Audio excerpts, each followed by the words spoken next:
तो दोस्तों, जैसा कि सोल लैंड 2 का लेटेस्ट एपिसोड रिलीज हो गया है, जिसमें आपने देखा कि हुआ युहाओ ने सी गॉड पवेलियन में अपने सीक्रेट्स को सभी एल्डर्स के साथ शेयर कर देता है और जिसके बाद उसने अपने स्पिरिट सोल क्रिएशन मेथड को भी देने के लिए तैयार हो गया था। जिसके बाद मास्टर जुआन हुआ युहाओ को सी गॉड पवेलियन का फ्यूचर सक्सेसर अनाउंस कर देते हैं और फिर जिसके बाद आपने देखा कि वांग डोंगर और वांग किया क्वियर का आमना सामना हो गया था और इसी सीन के साथ ये एपिसोड भी यही एंड हो जाता है। इसके बाद क्या हुआ आपको लिंक ऊपर आते हुए दिख जाएगी। तो चलिए अब बढ़ते हैं इस वीडियो की तरफ और अगर आपने अभी तक इस चैनल को सब्सक्राइब नहीं किया है तो कर लेना, नहीं तो आगे के एपिसोड आपसे मिस हो सकते हैं। इस पार्ट की स्टार्टिंग वहीं से होती है जहां इवनिंग होते ही वांग डोंगर भारी कदमों के साथ वापस से लौट आती है और इसे देख के युहाओ कहता है तो तुम आ गई। और फिर वांग डोंगर कहती है मैंने उस लड़की के बारे में मैंने चेक कर लिया है, वो वास्तव में पूरी तरीके से अलग है और उसका जो मार्शल सोल है वो एक लेजेंड मार्शल सोल है जो कि काफी लंबे समय पहले ही विलुप्त हो गया था और उसका मार्शल सोल गोल्डन ड्रैगन का है।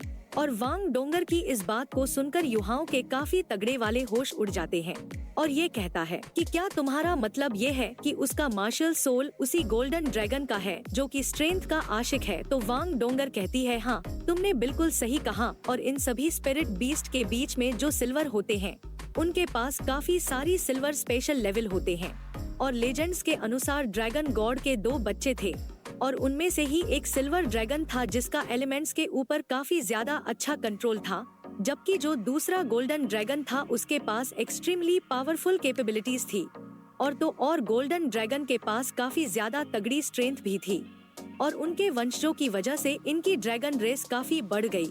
लेकिन आज के दिन ड्रैगन रेस के जो लेजेंड्स हैं वो आज सिर्फ हमारी यादों में ही एग्जिस्ट करते हैं और यहाँ तक कि जिन स्पिरिट बीस्ट को ड्रैगन्स के नाम से जाना जाता है उन्हें भी किसी के द्वारा नहीं देखा गया है।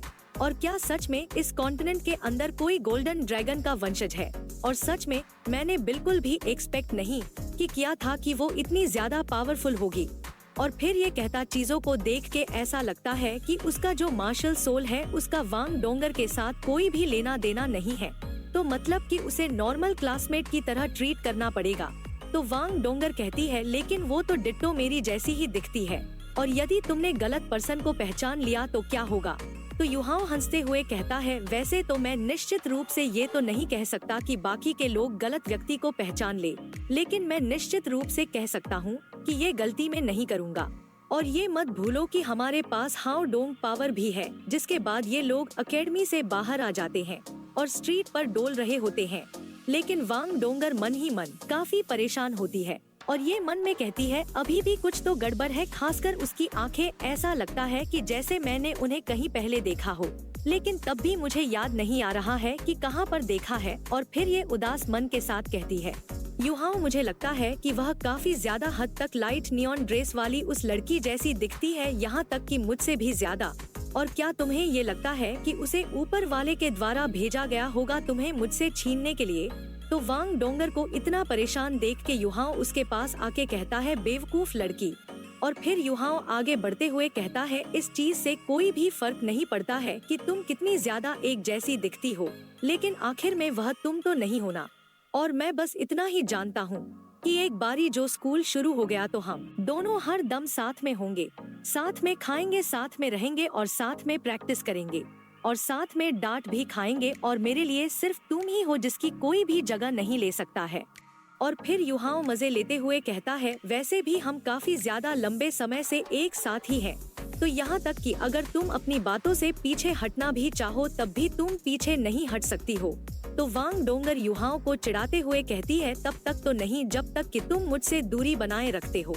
और फिर ये मुंह फेरते हुए शर्माते हुए कहती है अगर ऐसी बात है तो मैं सहमत हूँ। तो इस बात को सुनकर युहाओ हैरान होते हुए कहता है तुम सहमत हो? आखिर किस चीज के लिए? वो मैं समझ गया, तुम उसके लिए सहमत होना। और इस चीज को सोच के युहाओ काफी खुश होने लगता है और हंसने लगता है। तो वांग डोंगर कहती है आखिर तुम ये क्या सोच रहे हो? मैं तो बस रात में साथ में प्रैक्टिस करने की बात कर रही हूँ और अगर तुमने मेरा फायदा उठाने की हिम्मत की तो ये तो बिल्कुल भी मत भूलना कि मैं एक स्पिरिट एम्परर हूँ, जबकि तुम तो सिर्फ एक कमजोर से स्पिरिट किंग हो। तो युहाओ कहता है क्या तुम मुझे बुली कर रही हो? तो डोंगर कहती है, हाँ बिल्कुल मैं तुम्हें बुली कर रही हूँ, और वैसे भी तुम कर ही क्या लोगे। और इतना कह के ये युहाओं को अपने साथ लेकर यहाँ से जाने लगती है। जिसके बाद हमें लेक के किनारे वांग क्वियर को दिखाया जाता है, जो कि अपने आप को पानी में देखते हुए मन में कहती है, आखिर वो लड़की यहाँ पर क्यों है जो बिल्कुल मेरी जैसी दिखती है, और आखिर इन सब का क्या मतलब है। और इस तरफ युहाओं क्रिएशन मेथड के लिए रिपोर्ट बना रहा होता है, और इस रिपोर्ट के अंदर ये स्पिरिट कॉन्ट्रैक्ट सील के बारे में लिख रहा होता है। और युहाओं कहता है जो सबसे ज्यादा इम्पोर्टेंट चीज है वह ये है कि स्पिरिट बीस्ट तैयार होना ही चाहिए। और रूम में लौट के आने के बाद युहाओं ने सोल स्पिरिट प्रोडक्शन मेथड के बारे में लिखना शुरू कर दिया होता है, और 2 चेयर्स जो अलग रखी थी वांग डोंगर ने उन्हें एक साथ रख दिया होता है, जिससे कि ये बाद में युहाओं के साथ बैठ सके। और डेस्क के ऊपर जो ये रिपोर्ट लिख रहा था वहाँ पर जाकर वांग डोंगर बैठ जाती है। और काफी ज्यादा रात होने की वजह से डोंगर को नींद भी काफी ज्यादा आने लगी थी, जिस वजह से इसको उबासी आने लगती है। तो युहाओं उसकी तरफ अचानक से देखता है तो ये तुरंत ही अलर्ट हो जाती है। तो युहाओं कहता है, वांग डोंगर अगर तुम थकी हुई हो तो तुम सोने जा सकती हो। तो डोंगर सिर हिला के मना कर देती है और कहती है, नहीं मैं अब भी थकी नहीं हूँ।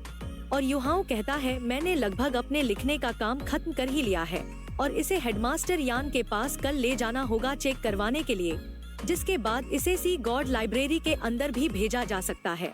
और फिर हम देखते हैं कि वांग डोंगर ने युहाओं के लिए खाना परोस दिया होता है, जिसे जब युहाओं खाता है तो इसे काफी ज्यादा डिलीशियस लगता है। तो वांग डोंगर खुश होते हुए कहती है, युहाओं कुकिंग कैसे की जाती है तुम मुझे वह सिखा दो। तो युहाओं पूछता है कि पर क्यों। तो वांग डोंगर कहती है, ऐसा इसलिए क्योंकि इस तरीके से मुझे जाकर तुम्हारे लिए खाने को ढूंढना नहीं पड़ेगा, बल्कि इसके बजाय मैं खुद ही तुम्हारे लिए खाना बना दूंगी। खाना नहीं ते हो लगता है कि तुम्हारी ये स्किल तुम्हारे लिए सच में काफी ज्यादा वैल्यू रखती है।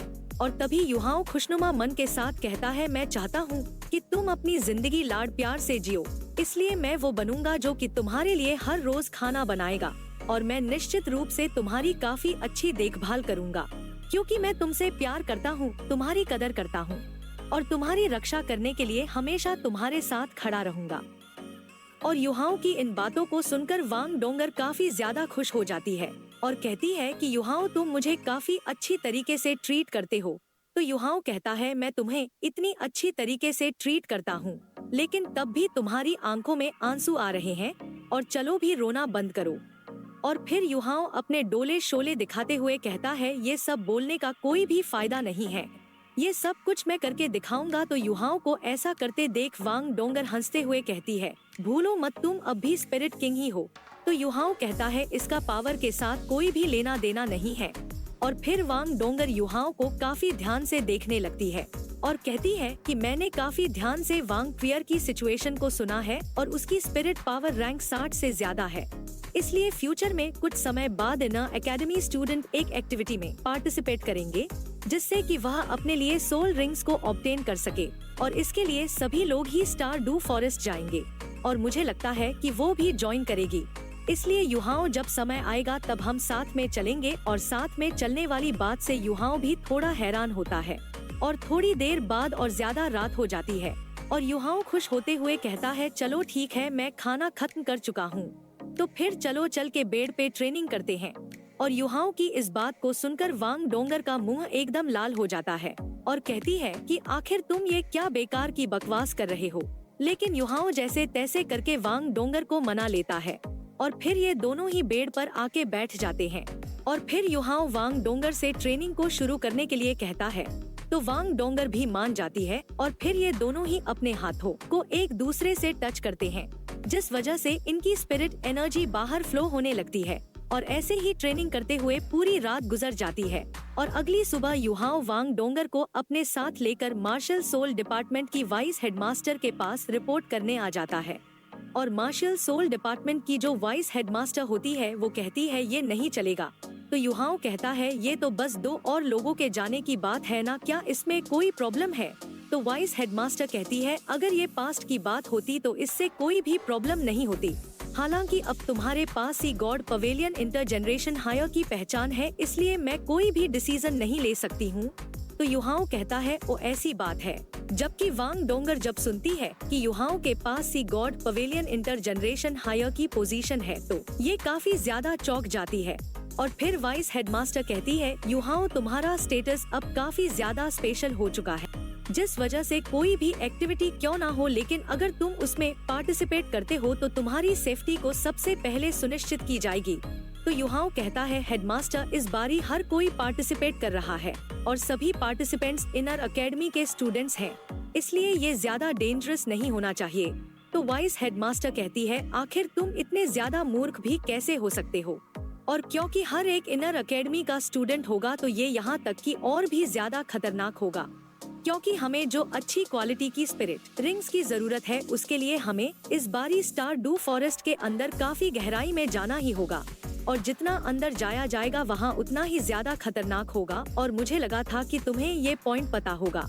और फिर ये कहती, कैसा रहेगा अगर आज मैं सी गॉड आइलैंड जाऊँ और इस मसले को मास्टर जुआन को रिपोर्ट करूँ, और अगर जुआन एग्री करते हैं तो फिर वहाँ पर जाने में कोई भी समस्या नहीं होगी। जिसके बाद युहाओ और वांग डोंगर वहाँ से बाहर आ जाते हैं, जहाँ पर वांग डोंगर काफी गुस्से में काफी जल्दी आगे चल रही होती है। तो युहाओ कहता है, वांग डोंगर जरा मेरे लिए भी तो रुको, और आखिर क्यों तुम इतनी जल्दी चल रही हो जिस वजह से मैं तुम्हारे साथ भी नहीं चल पा रहा हूँ। तो डोंगर कहती है, तुम तो अब एकेडमी के सबसे ज्यादा पसंदीदा हो गए हो, और यहाँ तक कि एकेडमी तुम्हारे लिए तो इतना ज्यादा हाईली सोचती है, लेकिन बदकिस्मती से वह मेरे बारे में बिल्कुल भी नहीं सोचती। और इंटर जनरेशन हायर का ये जो मसला है ये कितना बड़ा इशू है, लेकिन तब भी तुमने इसके बारे में मुझे कुछ भी नहीं बताया है। तो युहाओ कहता है, ऐसा मत कहो, तुम भी तो क्लियर स्काई सेक्ट की फ्यूचर सक्सेसर हो, तो फिर कैसे एकेडमी तुम्हारे लिए भी हाईली नहीं सोच सकती है। तो वांग डोंगर वापस से काफी जोर से चिल्लाते हुए कहती है, तो फिर तुमने क्यों मुझे इस बारे में नहीं बताया, और आखिर तुम्हारा कब तक इरादा था मुझे अंधेरे में रखने का। और डोंगर की इन बातों को सुनकर युहाओ कुछ भी नहीं कह पाता है, लेकिन तभी डोंगर अचानक से युहाओ को हग कर लेती है और कहती है, युहाओ आगे से तुम्हें मुझसे कुछ भी छिपाने की इजाजत नहीं है, खासकर इसलिए क्योंकि अगर फ्यूचर में कुछ भी गलत होता है फिर वह चाहे कुछ भी क्यों ना हो, लेकिन तब भी मैं तुम्हारे साथ कंधे से कंधा मिलाकर खड़े रहना चाहती हूँ।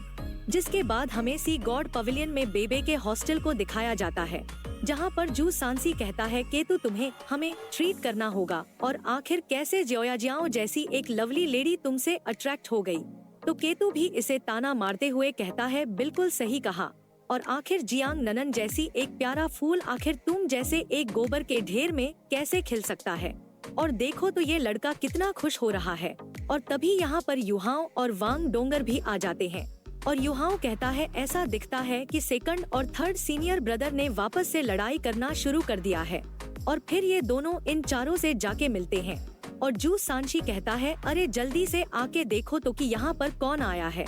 और जैसे ही इसकी नजर वांग डोंगर के ऊपर पड़ती है ये अचानक से बाबला हो जाता है और उसकी तरफ आते हुए कहता है, आखिर ये सुंदर लेडी कहाँ से आई है, और जल्दी से इधर आओ इस बड़े मास्टर को, मतलब मुझे तुम्हें अच्छे से देखने दो। जबकि इस तरफ युहाओ वांग डोंगर को प्रोटेक्ट कर रहा होता है, और वांग डोंगर कहती है कि आखिर इसमें देखने जैसा क्या है, और क्या तुमने पहले नहीं देखा था क्या।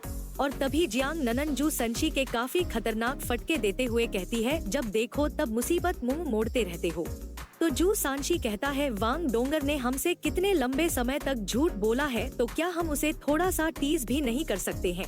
और तभी हम बेबे को काफी ज्यादा सीरियस होकर नीचे आते हुए देखते हैं, जो कि इन सभी के आने से पहले मुस्कुराते हंसते हुए कहता है, क्या यहाँ पर युहाओ और वांग डोंगर आ गए हैं, और पूरे 2 सालों से भी ज्यादा हो चुके हैं, और आखिरकार हम सभी ही यहाँ पर आ गए हैं। और वास्तव में सभी का साथ आना आसान नहीं होता है, और अब सिर्फ कुछ ही महीने रह गए हैं नए टूर्नामेंट को होने में, और मैं अच्छे से जानता हूँ कि तुम सभी ही काफी ज्यादा कॉन्फिडेंट हो, लेकिन सभी लोगों ने काफी लंबे समय से एक साथ काम नहीं किया है, तो फिर चलो कहीं चल के 1-2 हाथ करते हैं। तो जू सांसी युहाओ से चिपकते हुए कहता है, मैं युहाओ और जियांग ननन के साथ टीम अप करता हूँ, तुम लोग बाकी को चूज कर सकते हो। और जू सांसी की ऐसी हरकतों को देखकर युहाओ परेशान होता है, और बेबे भी परेशान होते हुए कहता है, ये छोरा तो वाकई में काफी तेज है, चलो फिर हम पहले वहाँ पर चलते हैं, जिसके बाद ही हम बात करेंगे। और बेबे को देख के युहाओ मन में कहता है, ऐसा दिखता है कि एल्डेस्ट ब्रदर अपने आप को संभालने की काफी कोशिश कर रहे हैं।